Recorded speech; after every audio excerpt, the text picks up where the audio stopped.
彦祖，这款手机有瑕疵屏换吗？有的，兄弟，有的。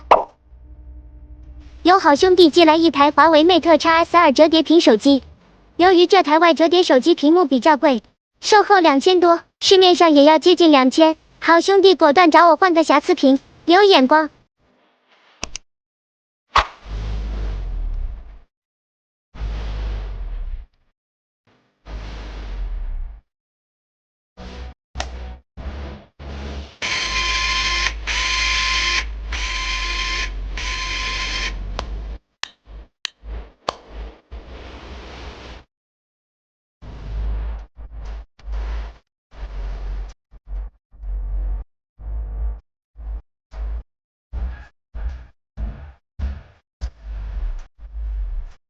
瑕疵屏的特点就是便宜，不追求完美主义的好兄弟完全可以考虑，一点瑕疵不影响使用，剩下的钱用来买排骨不香吗？